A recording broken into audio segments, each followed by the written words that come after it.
Assalamualaikum warahmatullahi wabarakatuh. Selamat datang di podcast Akademi Disability Yayasan Peduli Kasih Anak Berkebutuhan Khusus. Yayasan Peduli Kasih Anak Berkebutuhan Khusus atau disingkat YPK ABK memiliki moto dari ABK, oleh ABK, bersama kita semua, untuk semua.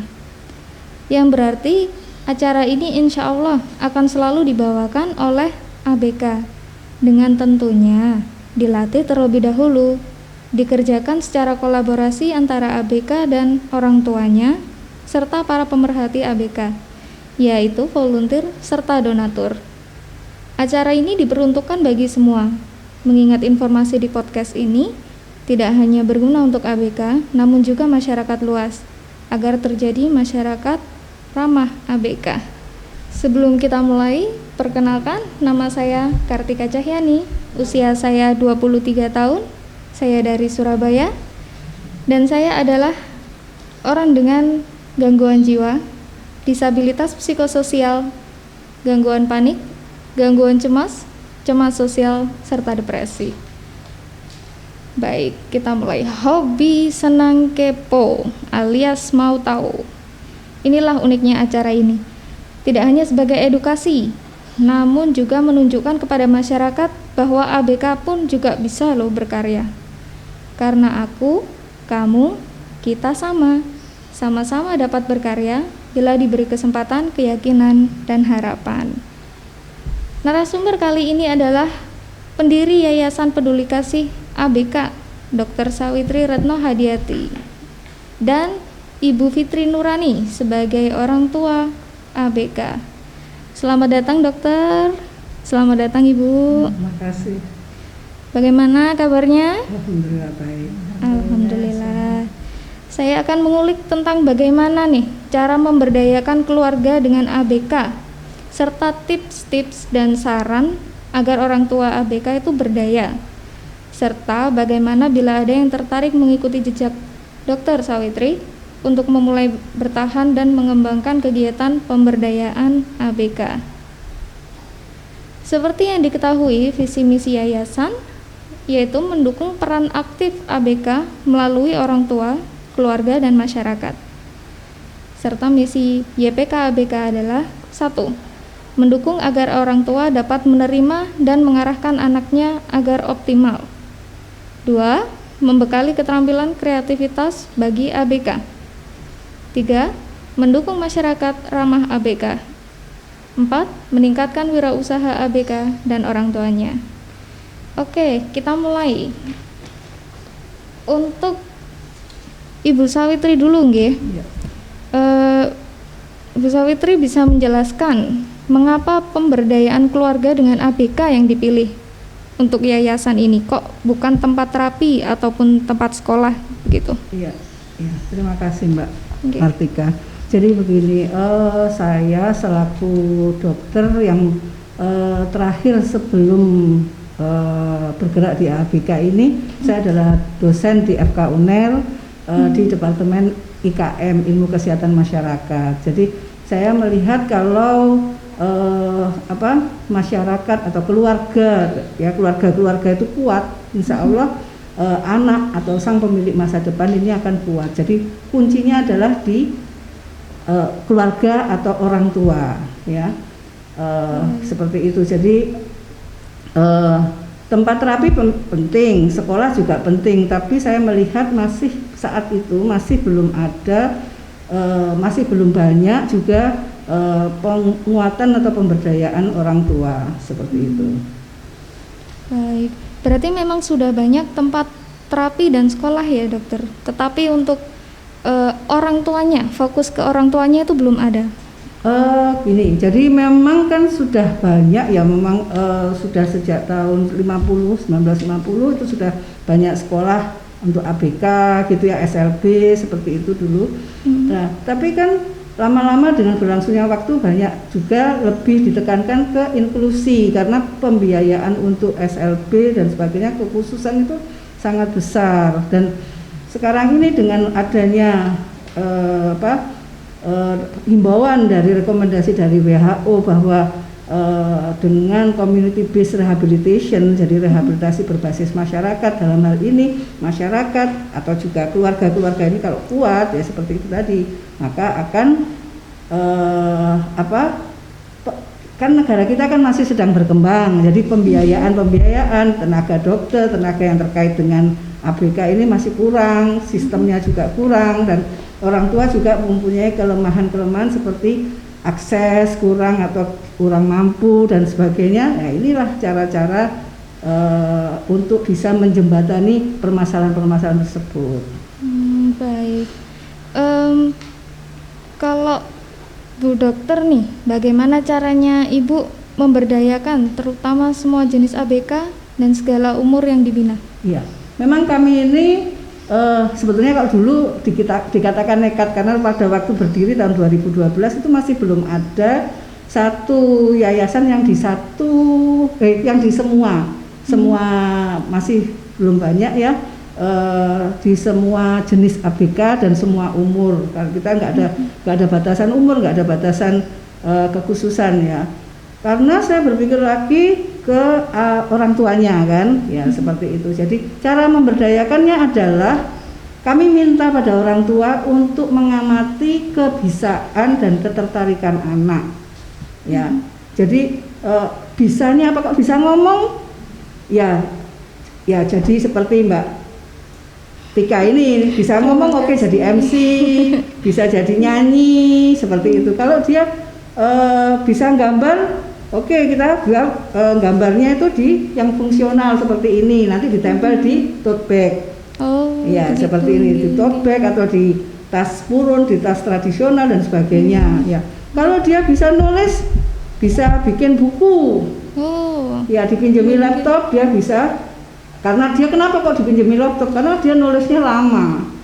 Lama jadi lebih, kan juga kita ngoleksinya juga lebih cepat gitu ya. Terus kalau ternyata masih belum kelihatan Bu, yang kebanyakan karena kita ini kan sasaran utamanya adalah yang kurang mampu, masih belum kelihatan ini apa. Jadi kami berpikir bahwa anak-anak ini setiap anak adalah artis ya, setiap anak adalah seniman. Jadi ya hasil coretan anak ini dipercantik oleh orang tua, tapi tentu seizin anak ya, entah dipercantik atau ditambah dengan payet atau ditambah dengan orang tua kita tunjukkan juga, oh bisa loh contoh-contoh lukisan itu di sering lihat museum atau Pinterest, internet dan sebagainya. Jadi orang tua seperti tadi, orang tua sama-sama belajar akhirnya. Jadi terbentuklah hasil karya bersama, kreativitas antara orang tua dan anak. Ya. Berarti kolaborasi gitu. Kolaborasi. Dan yayasan nanti akan juga bersama timnya akan mencoba mempercantik lagi supaya bisa layak jual seperti itu kan, jadinya wirausaha. Ya, seperti itu. Baik. Dokter, tadi kan divisi misi ini saya lihat kok sepertinya membutuhkan tatap muka langsung gitu. Nah, kalau waktu ini sekarang ini kan waktu masa pandemi gitu Dokter. Nah, itu bagaimana cara pemberdayaannya visi misi itu Dokter? Iya, jadi kami memang ada, kalau dulu kami sebelum pandemi kan ada di dalam shelter, ya di dalam shelter orang tua datang ke shelter untuk sama-sama menimba ilmu, orang tua dan anak, bisa kegiatannya bersama, bisa terpisah. Tapi waktu yang sama, terpisah maksudnya kelompok orang tua di satu ruang A, anak-anak di satu ruang B seperti itu, atau jadi satu seperti itu. Terus di luar shelter artinya kita juga nggak bisa dong, kita itu hanya mengajak orang tua untuk bisa membersamai anaknya, tapi kalau masyarakat nggak juga diberi sosialisasi. Jadi kita sosialisasi bersama-sama dengan Pak Camat, minta tolong untuk bisa sosialisasi ke PKK, ke sekolah-sekolah juga, ke dinas pendidikan dan sebagainya, supaya masyarakat ini juga akan bisa menghargai atau bisa memahami lebih dalam. Nah, sekarang ini karena pandemi, kami mengadakan kegiatan offline dan online. Sebetulnya kalau pandemi lebih tepatnya online kan sebetulnya ya, tapi karena kita ini mengetahui bahwa sasaran utama kita adalah ABK dari keluarga kurang mampu, ya kuotanya yang nggak ada atau handphonenya sudah penuh untuk Zoom, untuk WA, untuk apa, akhirnya dibutuhkan tatap muka, tapi tetap ada yang bisa by phone dan sebagainya seperti itu. Tentunya kalau tatap muka itu tetap memperhatikan protokol kesehatan ya dokter ya? Iya, insya Allah seperti itu. Jumlahnya jadi kami sampaikan pada orang tua siapa yang mau mengikuti kegiatan ini berkala setiap minggu seperti itu. Jadi akhirnya di list karena ada 2 tempat, jadi bisa kita bagi dan sesuai keinginan orang tua milih di Surabaya atau yang di Sidoarjo seperti itu. Baik. Dokter, ini pengalamannya yang paling seru dalam pemberdayaan dan hambatan yang terbesar dalam pemberdayaan itu apa saja, dokter? Pengalaman paling seru ya, ternyata kemarin itu sebetulnya kami ini masih trial error ya, jadi maksudnya selama 8 tahun kita tuh pengen ya memang ABK itu ya sudah kalau nggak cocok dengan keinginan orang tua seperti itu kita ganti lagi, kita cari lagi formula-formula dan alhamdulillah kemarin akhirnya bisa ada karya-karya ini orang tua senang sekali gitu sehingga semangat seperti itu. Semangat apalagi bisa dijual karyanya, jadi orang tua lebih suka seperti itu. Kalau hambatannya dokter? Hambatannya ya karena ini adalah ini adalah masyarakat yang kurang mampu, jadi terutama itu dari mindset ya, jadi mindset baik tidak hanya dari orang tua, sebetulnya keluarga serumah, keluarga besar dari ABK ini kadang-kadang orang tuanya pengen ke shelter tapi nggak boleh sama neneknya seperti itu. Buat apa? Nggak ada gunanya seperti itu. Baik, kalau tips nih dokter bagi orang tua dan pemerhati ABK, mungkin bisa diberikan beberapa tips untuk orang tua ABK dan pemerhati ABK. Oke. Jadi tips untuk membersamai ya otomatis tadi itu orang tua bisa tahu kebisaan dan ketertarikan anak, tapi orang tua bisa ngajari atau orang tua sama-sama senang untuk mencari mengoptimalkan ini. Jadi ada ya kami itu anaknya senang, mamanya senang menyanyi, tapi orang tuanya senang maunya anaknya itu lebih ke hafal Quran seperti itu. Jadi kan nggak cocok. Jadi harus sama seperti itu. Jadi tipsnya adalah sebetulnya ya membersamai itulah cukup 30 menit atau 1 jam tapi konsisten setiap hari dan itu dilakukan dengan senang, tidak ada beban aduh PR-nya belum dikerjakan. Jadi ini memang benar-benar orang tua, kita bilangnya orang tua delosor mengikuti arah anak, maksudnya anakku itu ternyata ini ya. Tapi memang tidak mudah membalik tangan ya Bu Fitri. Ya. Oke. Berarti tipsnya itu salah satunya orang tua itu yang ngikutin anak gitu. Ya. Bukan anak yang mengikuti orang tua ya dokter. Ini memang bargaining atau saling ini kan, jadi khusus untuk yang mengetahui kebisaan dan ketertarikan anak ya orang tua yang harus ternyata anak saya seperti ini ya, orang tua yang harus ke bawah. Tapi kalau mamanya nilai-nilai mau menanamkan nilai-nilai kan karena keluarga itu adalah yang budaya kan, yang diturunkan adalah nilai-nilai ya orang tua yang menyatakan bahwa anak yang harus ya seperti mengikuti arahan orang tua, tergantung situasinya. Tapi tentang membersamai orang tua yang perlu ke bawah gitu, kalau perlu ke anaknya. Oke baik, dokter, jika ada yang tertarik berkegiatan pemberdayaan ABK dan keluarganya seperti dokter, apa yang harus diperhatikan saat mulai, bagaimana cara bertahan dan mengembangkan program-program mengingatkan kegiatan yayasan ini bersifat tidak berbayar. Iya, iya. Jadi memang nomor satu memang tergantung niat ya. Insya Allah kalau niatnya memang ingin menyelesaikan masalah, apalagi ini kan masalahnya rumit ya kan. Jadi selalu ya udah, kalau memang ada hambatan dikerjakan. Akhirnya niat dulu yang baik niatnya. Setelah itu dilakukan dengan cara yang baik dan kemudian kolaborasi pastinya. Karena kita nggak bisa kerja sendiri ya, seperti podcast ini kan banyak pihak yang terlibat seperti itu. Baik, lagi nih dokter, apakah profesi dokter Sawitri nih ya sebagai dokter itu merupakan kunci utama keberlangsungannya yayasan ini? Iya, sebetulnya siapapun bisa ya, karena ini sebetulnya tidak, kan ini hanya penguatan orang tua, justru sesama orang tua itulah. Kebetulan anak saya sih memang ada yang bermasalah, tapi masih borderline ya, masih magak kalau orang Jawa, nanggung seperti itu ya. Jadi kadang-kadang kalau saya diberitahu orang tua, wah ibu nggak ngerti rasanya punya anak ABK karena ibu anaknya nanggung seperti itu. Tapi menurut saya yang utama adalah niat kita, niat karena ingin bersungguh-sungguh membantu. Dan kita kalau kita mau membantu satu ABK itu sebetulnya itu adalah membantu masyarakat. Jadi karena apa? Seperti mamanya kalau dilakukan fasilitas yang aksesibel yang bisa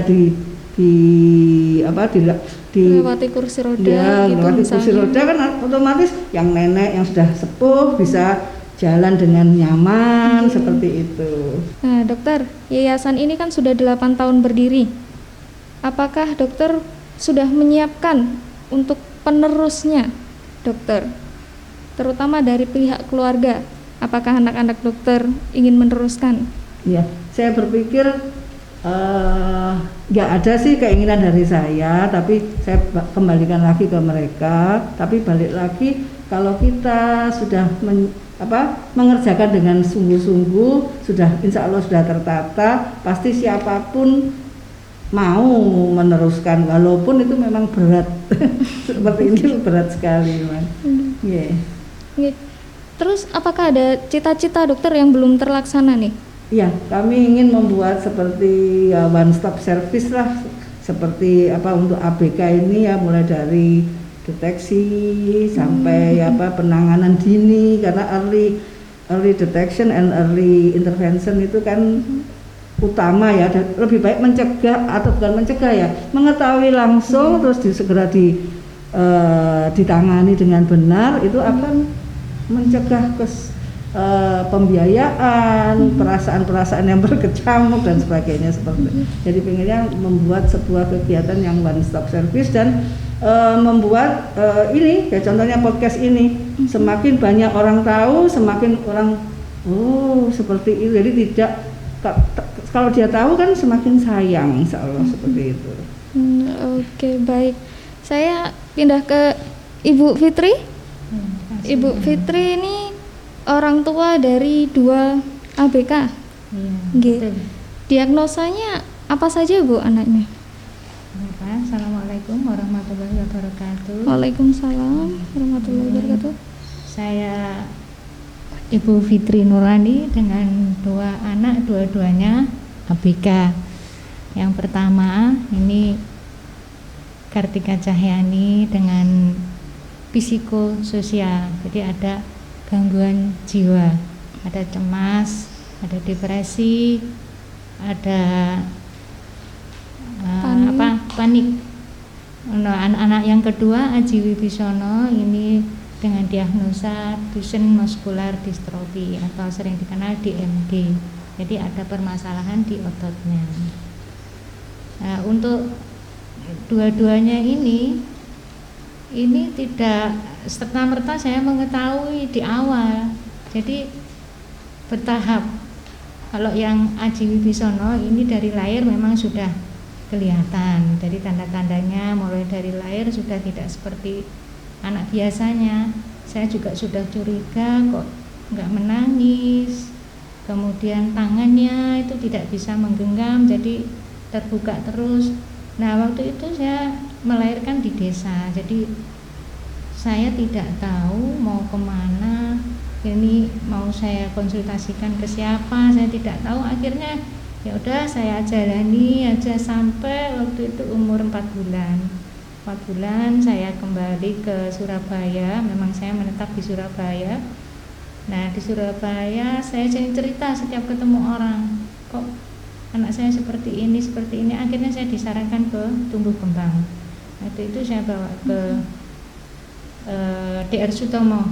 Dan alhamdulillah melalui rangkaian medis yang cukup panjang bisa ditemukan bahwa anak saya DMD. Dengan didiagnosa seperti ini bukan perkara mudah untuk menerima. Saya shock dan hampir 3 bulan seperti tidak bisa konsentrasi, tidak bisa menerima kok anak saya seperti ini. Tapi saya tidak menyerah. Akhirnya dengan perjalanan yang panjang dan saya tidak menyerah, saya selalu mencari informasi kemana saja ada informasi, akhirnya saya bisa menerima. Dan alhamdulillah Haji Wibisononya sekarang juga sudah percaya diri dengan kondisinya, sudah saya berikan pengetahuan dan rekam medis dari bayi sampai besar, sampai umur 1,5 tahun itu semua saya simpan dan saya sampaikan ke anaknya.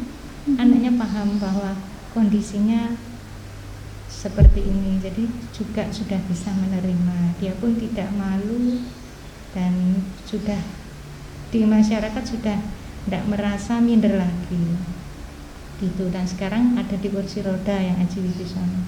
Kemudian untuk yang anak nomor 1 Kartika Cahyani ini awalnya tidak ada tanda-tanda sama sekali dari lahir sampai sekolah. Alhamdulillah memang kemampuannya juga rata-rata di sekolah, tidak terlambat. Juga prestasinya menengah ke atas. Anaknya juga aktif, lincah. Ada kegiatan ekstra di sekolah, waktu itu ada lomba menyanyi di taman remaja, dia juga diikutkan.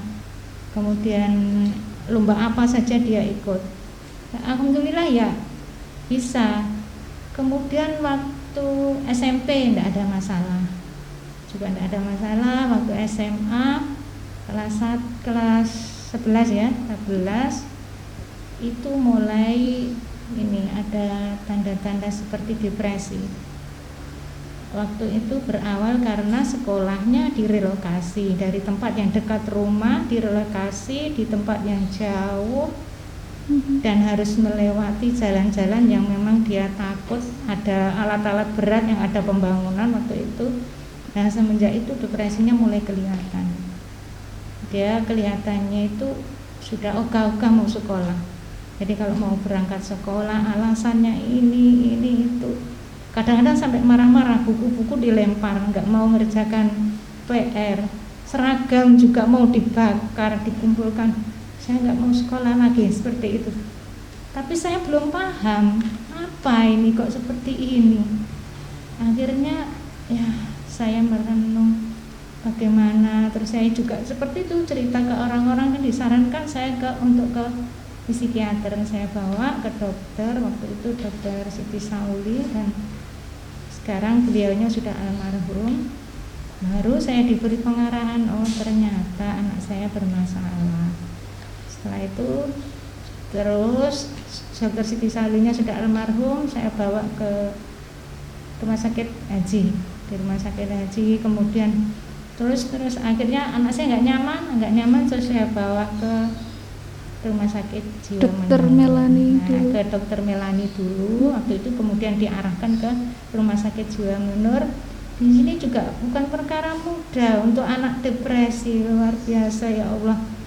Saya berjuang untuk membawa pasien ke dokter itu aja sudah menghabiskan pikiran, tenaga untuk merayu. Sudah sampai di depan rumah sakit marah-marah ajak pulang, sampai saya pulang di dalam taksi ngomel-ngomel. Ya Allah, itu saya membawa 2 anak yang dua-duanya ABK, satunya di kursi roda, yang satunya depresi seperti ini. Tapi saya harus kuat. Kalau saya kuat, anak saya bisa. alhamdulillah sekarang saya sudah bisa tersenyum, anak saya juga sudah bisa menerima bahwa memang ini amanah yang harus dijaga. Anak saya dua-duanya seperti itu, memang ini amanah yang harus saya jalani, dan saya tidak menyerah, saya harus bangkit, saya tidak boleh terpuruk walaupun dengan segala kekurangan. Saya harus bisa seperti teman-teman yang lain. Saya kira itu perjalanan saya dengan Bu Ana ABK. Baik, terima kasih Bu Ani. Lagi nih untuk dokter dan Bu Ani kan sama-sama orang tua ABK nggih. Apakah pernah nih disindir atau dibilangi sesuatu yang nggak enak gitu? Mungkin dokter dulu. Ya. Jadi kalau saya ketahuannya anak saya setelah anak saya kelas 3 SD ya kan. Jadi anak saya dibilang bodoh, suka lihat jendela, mengganggu. Kalau sudah gurunya bilang mengganggu berarti ya buat apa anak saya sekolah. Kalau gitu saya ambil, saya ajarkan sendiri seperti itu. Jadi diajarkan apa? Ya diajarkan yang yang inti saja. Kelas 3 SD harus bisa ini, yang lain kita bersenang-senang dengan tadi itu, yang membersamai dengan tanpa beban, yang harus tapi juga saya bersahabat dengan para psikolog dan sebagainya, dokter anak dan sebagainya. Jadi tapi pertanyaan tadi apa? Pernahkah pernah itu bilang tadi. diejek mungkin dokter ya, dibully atau gimana Ya, gitu, dirasani gitu. Diejeknya karena nggak sekolah itu, kalau diejeknya. Oke. Anaknya dokter kok nggak sekolah gitu, anaknya dosen nggak sekolah gitu. Ironis gitu dokter. Oke. Baik, untuk Ibu Fitri mungkin pernah dibully atau diejek gitu, dirasani tetangga mungkin atau orang lain? Oh, kalau itu sering, karena ini telinga sudah tebal, jadi ejekan dan cibiran itu bukan lagi ejekan atau cibiran, tapi sudah menjadi suatu penyemangat, justru penyemangat. Anak-anak pun juga gitu. Waktu Aji masih jalannya belum begitu tegen itu ya gitu. Kalau saya ngomong bawa Aji di kerumunan anak-anak dibilangi awas anak ondel-ondel. Nah seperti itu, Ajinya belum tahu tapi saya yang merasa seperti itu. Kalau masalahnya diajak sudah luar biasa. Kemudian kalau yang ini yang besar, yang Kartika Cahyani ini kan anaknya tertutup. Jadi akhir-akhir setelah depresi itu jarang keluar rumah. Kemudian juga lanjut kuliah nggak dilanjut, putus. Jadi iya tetangga ya mau kok Wani ini melesi ngajari anaknya orang, kok anaknya sendiri sekolah aja nggak tutup, gimana seperti itu, kok gak iso didik anaknya dewe, seperti itu ada saja. Nah saya juga terus saya sampaikan ke anak saya yang Kartika Cahyani ini, gimana kalau saya itu terus terang ke orang-orang bahwa memang kondisimu itu memang sakit jiwa dan tidak seperti kebanyakan remaja. Itu saya tanyakan ke anaknya mau enggak apa-apa, semakin banyak orang tahu tentang depresi, tentang rumah sakit jiwa, itu nanti akan telinganya terbiasa, dan ini bukan aib dan bukan awam lagi. Orang kalau sudah mendengar masalah ini nanti akan bukan hal yang harus disembunyikan. Dan setelah saya komunikasikan, ya sudah, sekarang satu kampung, bahkan saudara-saudara semua, keluarga besar semua tahu bahwa saya punya anak yang depresi, dan tahu bahwa depresi itu apa, seperti apa. Alhamdulillah semuanya paham, jadi bisa menerima kondisi anak saya kalau mungkin aneh, nggak seperti yang lain, seperti itu. Oke. Baik, untuk dokter dan ibu lagi nih, mungkin pertama tahu kalau memiliki anak ABK kan mestinya menolak gitu, denial kan. Nggak mungkin lah, anakku kan normal, punya 2 tangan, punya 2 kaki dan lain-lain. Nah itu untuk perjalanan sampai menerima itu berapa lama? Mungkin dokter dulu. Perjalanan menerima, dan menerima itu kadang-kadang juga, kalau saya karena sudah 8 tahun ya, menerima itu kadang-kadang juga menerima, tapi ya saya menerima Bu, contohnya orang tua itu, saya menerima Bu, anak saya nggak saya bedakan dengan anak saya yang lain gitu kan. Tapi saya tanya lagi, apa iya, paling menerimanya pemberian perlakuan yang sama itu paling diberi makan sama, mungkin ya diberi baju sama, tapi apakah anak itu diberi pendidikan yang sama? Bukan pendidikan itu bukan berarti mesti sekolah kalau saya ya. Jadi bagaimana dia bisa berkarya, bermanfaat seperti itu tujuannya. Jadi tentang penerimaan itu pun juga bervariasi tergantung kondisi dan bisa naik turun. Sekarang udah nerima, nanti ketemu anak lagi yang sudah sekolah, sudah lu anak kok belum, aduh ngenes seperti itu ya. Jadi sangat tergantung dan terutama tergantung hubungan dengan Allah ya. Jadi kalau semakin bagus spiritualnya, insya Allah semakin cepat, dan juga lingkungan, terutama juga bagaimana lingkungan itu mendukung. Baik, kalau Bu Hani mungkin berapa lama prosesnya hingga menerima? Ya sama seperti yang dirasakan dokter, ini memang masih labil ya, jadi naik turun. Kadang-kadang ya bisa menerima, ada saatnya kok seperti ini, kok berat sekali seperti itu. Tapi akhirnya saya melihat kedua anak saya harus kuat. Kalau saya kuat, anak saya juga kuat. Akhirnya ya pada saat untuk tidak menerima, saya harus banyak-banyak istighfar dan banyak gini aja, mengingat apa yang sudah diperbuat anak saya untuk orang lain dan sebagainya, itu nanti bisa menjadi kuat. Dan alhamdulillah memang yang Aji ini juga bisa melukis, gambar-gambarnya sudah sampai di Galeri Nasional juga. Yang Kartika Cahyani juga waktu itu juga mengirimkan gambarnya, sudah masuk di Galeri Nasional di 2019, yang Ajinya di 2018. Jadi sudah masuk katalog di buku Galeri Nasional dua-duanya. Festival Bebas Batas. Ya, itu waktu itu festival, ya betul, Festival Bebas Batas.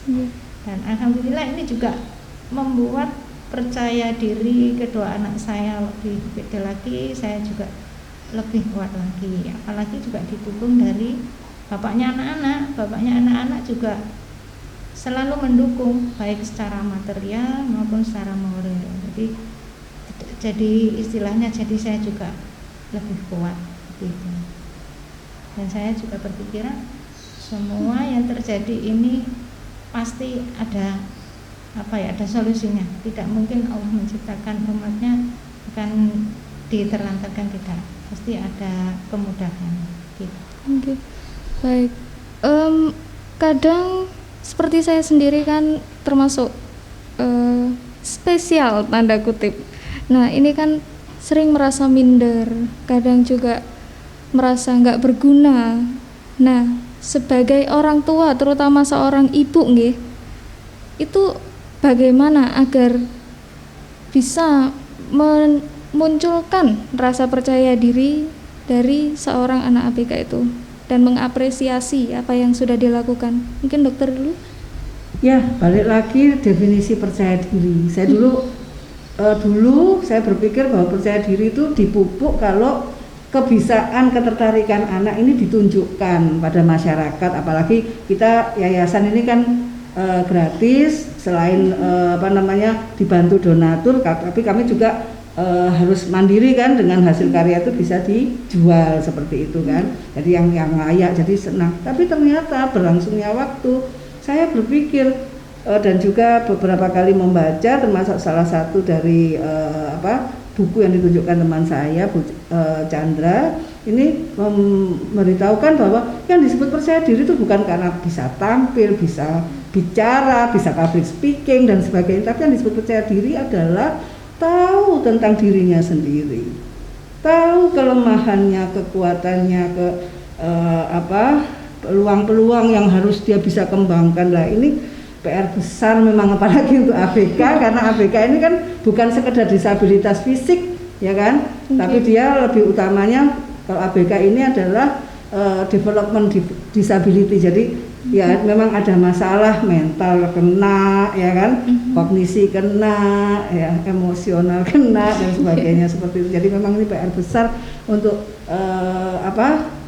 percaya diri, meningkatkan percaya diri, tapi juga kita selain ke orang tua, ke masyarakat itu tadi. Kalau masyarakat tahu, sayang dan sebagainya, pasti nanti akan berimbas juga ke akses yang lebih mudah untuk anak-anak ini, sehingga anak lebih percaya diri seperti itu.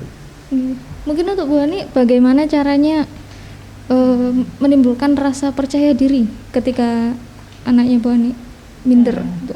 Kalau ini ya, pertama masyarakat memang harus paham dulu, paling tidak minimal sekitar dulu, tahu masalah tentang kondisi anak saya. Kalau masyarakat sudah tahu dan menerima, insya Allah anak saya itu keluar jadi tidak dipandang miring atau tidak ada pandangan yang asing atau sinis.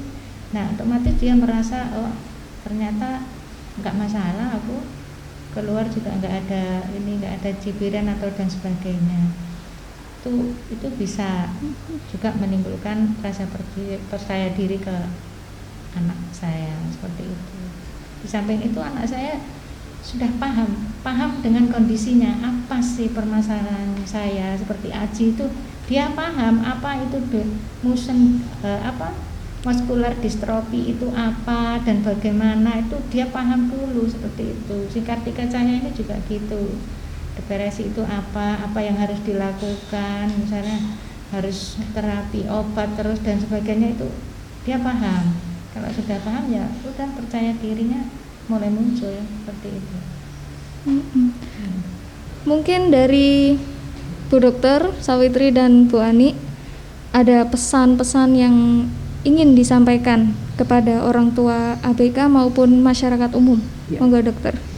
Ya, jadi seperti program kami bagi ya, berarti di bawah 7, 13 dan 7 sampai 13, di atas 13. Jadi di bawah 7. Kenapa 7? Karena 7 itu umumnya otak juga sudah mulai full 85%, ya malah 90%, tapi walaupun tetap ada pembaruan sel-sel otak sampai kita meninggal itu masih ada, cuman kecepatannya itu pada saat terutama di bawah 2 tahun atau di bawah balita atau malah di bawah 7 tadi. Terus kemudian di bawah 7 juga anak-anak ini adalah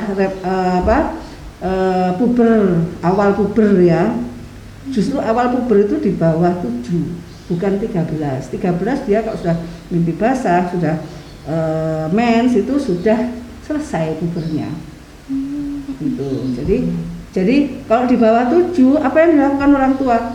Bonding yang bagus, yang tadi dekat dengan anak, attachment dengan anak, tahu bahasa anak dan sebagainya ya. Anakku ini minta apa, walaupun mungkin anaknya belum verbal ya, belum bisa bicara seperti itu. Kalau 7 dan 3 sampai 13, apa yang dilakukan adalah orang tua itu mengeksplor, mencari kebisaan dan ketertarikan anak yang dimana orang tua bisa mensupportnya ya. Terus ya kalau sudah 13 lebih waktunya berkarya, jadi mari berkarya bersama-sama ya, bisa ABK didorong orang tuanya atau ABK bersama-sama orang tuanya seperti itu. Ya. Okay. Baik, untuk Bu Ani mungkin ada pesan yang ingin disampaikan? Nah, ini kan ibunya sudah tahu kalau anaknya ABK begitu ya. Jadi pesan-pesan yang saya sampaikan, jangan malu, jangan disembunyikan, dan yang jeli dengan kebisaan anak tadi digali supaya anak bisa berkarya dan percaya diri. Kalau sudah percaya diri dan bisa berkarya, mereka merasa bermanfaat gitu. Baik, terima kasih untuk Ibu Dr. Sawitri dan Ibu Fitri Nurani atas waktunya. Demikian dapat disimpulkan pada acara podcast hari ini. Yang pertama, YPK ABK fokus ke pemberdayaan orang tua dan anak berkebutuhan khusus. Yang kedua, jika keluarga kuat, maka anak akan kuat. Yang ketiga, Dalam rangka membersamai anak, orang tua mengikuti anak supaya tahu kebiasaan dan ketertarikan agar orang tua bisa mensupport.